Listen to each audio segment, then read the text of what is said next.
Hi, boys and girls. For the next set of stories, we will be looking at a folk tale about a character no bigger than the size of a thumb. A folk tale is a story that's been told for many, many years, and this folk tale comes from England a long, long, long time ago, and I circled that on the map. So there's England, very close to the other places we looked at on the map, and then over here is where we are. Now, going back to that idea about people no bigger than the size of the thumb, I wonder what could be cool about being that small? What could be helpful or useful? But what else could be a challenge about being this small? Well, today we are going to be meeting somebody who goes on a lot of adventures. Once there was a farmer who used to sit and poke at the fire in the evening while his wife sat at her spinning wheel. The farmer would sigh and say, "How sad it is that we have no children. Our house is so quiet, while other people's houses are so noisy and cheerful." "Yes," said the wife, "if only we had a child." A year later, the woman gave birth to a little boy. He was strong and healthy, but he was no bigger than a thumb. His parents named him Tom Thumb. As Tom grew up, he proved to be a very clever and intelligent lad. One day, when his father was going to cut wood, he said, "I wish there was someone who could bring the cart out later." "I'll do it," said Tom. "But Tom," said his father, "how can you? You're too small to hold the reins." "Never mind," said Tom. "Have mother harness the horse. Then I'll sit in the horse's ear and tell him which way to go." And so Tom's mother harnessed the horse and put Tom in the horse's ear. Tom called out, "Giddy up!" and the horse started walking. Now it happened that, as the horse and cart turned a corner, a strange man was walking by, and heard Tom calling out directions to the horse. "Look," he said to himself, "there goes a wagon, and the driver is calling to his horse, but the driver is nowhere to be seen." So the man followed the horse and wagon to the place where Tom's father was chopping wood. When Tom spotted his father, he cried out, "Whoa, boy!" Then he said, "Look, father, here I am." Tom's father lifted his son down from the horse and set him on a stump. When the stranger saw this, he thought, "Look here, that little fellow could be useful. I should take him to town and have him do little jobs for me." He went up to Tom's father and said, "See here, old man, how about letting this little man go to town with me? I'll take good care of him, and even give you this money for your trouble." "No," Tom's father said. "He is the apple of my eye, and I would be too sad to see him go." Tom crept up to his father's shoulder and whispered, "Go ahead, father, let me go, and I'll be back in no time." "But Tom," his father began. "Trust me," Tom broke in. "I'll take care of everything." So Tom's father let him go with the man.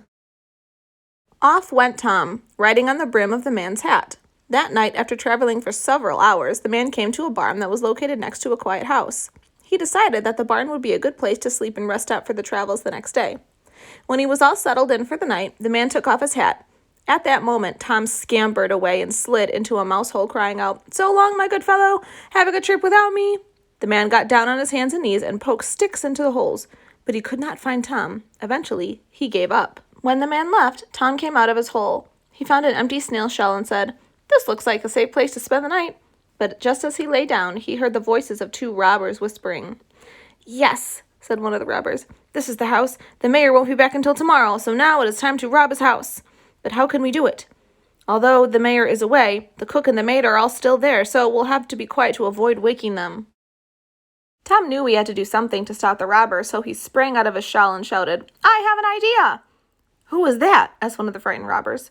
"Take me with you and I'll help," said Tom. "Who's talking? Where are you?" said the robbers. "Down here," cried Tom.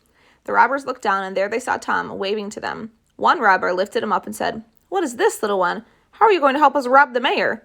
"It will be easy," said Tom. "The mayor keeps his money behind iron bars, right? I can slip between the bars and hand the money out to you." "He, he, he, that's a fine idea, little one," said one of the robbers, and they snickered all the way to the mayor's house. Then they fell quiet and whispered to Tom, "Speak softly, you hear? We don't want to get caught." "Of course," said Tom. He sneaked into the mayor's house and slipped between the bars where all the money was kept. Then he called out to the robbers in his loudest voice, "How much do you want? Do you want it all?" "Shh," hissed the robbers. "Be quiet. You'll wake up the cook and the maid. We can hear you fine. Just start handing out the money." But Tom pretended not to hear them, and once again he shouted, "What's that you say? You want to take all the money? I'll give you everything. Just hold your hands." All of the commotion woke up the cook and the maid, and they came running to see what the noise was about. When they burst in, the robbers ran away. Tom slipped away to the barn. All of the excitement had made him sleepy, so he went to sleep in a big pile of hay. The next morning, the maid came into the barn and pitched a large bundle of hay, with Tom still sleeping in it. The cow ate up the hay, and poor Tom slid down into the cow's stomach. Goodness me, Tom said sleepily. Somebody forgot to put the windows in this house. Suddenly, splish, something wet and heavy fell on Tom's head. It was a mouthful of hay. The cow was eating again, and more wet, sticky hay fell on Tom. He called out, "That's enough! No more hay! I'm quite full, thank you!" Milkmaid was milking the cow, and when she heard the voice come out of the cow, she fell off her milking stool. When the milkmaid fell off her milking stool, she startled the cow, who then sneezed a big sneeze, and achoo! The sneeze caused Tom to come flying out. Yuck! Tom landed in a garbage heap where the milkmaid's family had thrown the remains of their dinner. Tom struggled to get up, surrounded by pieces of meat and vegetables. He had just managed to start to stand up when, zing! A hungry wolf snapped up the piece of meat Tom was caught on and ran off with it. As the wolf ran, Tom bounced along and thought, well, this is an odd place to be. Then he said to the wolf, "Mr. Wolf, wouldn't you rather eat some delicious treats instead of this old piece of meat? I can show you where to find such treats." "And where might that be?" growled the wolf. "In a house I know," Tom said. "It's full of lots of delicious fresh food." Tom led the wolf back to his mother and father's house. When they got there, the wolf ate until he was stuffed. Then Tom called out, help me, there's a wolf in the house." Tom's father came running with a big stick. He chased the wolf with the stick and sent him howling into the woods. "Good work, father," said Tom.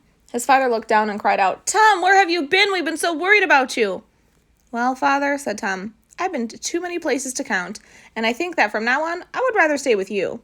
"Oh, my dear boy," said his father, "I never should have let you go, and I never will again." What a wild ride that was, huh? Quite the story, Tom Thumb. Speaking of Tom Thumb, why did his mom and dad name him that? I think it was because he was no bigger than the size of a thumb. In the beginning of the story, a stranger approaches Tom Thumb and asks him to go with him to town. Now, I'm going to pause there, and I want you to think about that, if that's something that you would have done, or if you would not have done that. I hope you agree with me that you would not do that in real life. But this is a folktale, right? So let's think about that. Why did that man want to take Tom with him to town to do little jobs for him? Like, I wonder what he needed help with, or what Tom Thumb could have been good at for him. After all of those adventures, how did Tom Thumb finally convince the wolf to get home? Remember, he said, "Oh, don't eat me. Come over to this house. There's a ton of food there, more delicious than me. Eat that instead." That was kind of a pretty clever thing to do, don't you think? Tom was very smart and clever enough to think of a way to get home and stay safe. I would describe Tom as clever, and I would also describe him as helpful because he really did want to help people and do the right thing. Now, just like fables, folk tales often teach a story or help people learn things from it. So thinking about this story of Tom Thumb, I wonder what you could learn from it. I could think of a few ideas. I'll let you think about that. All right, boys and girls, thank you for listening and learning with me. I will see you next time with the story of another thumb-sized friend.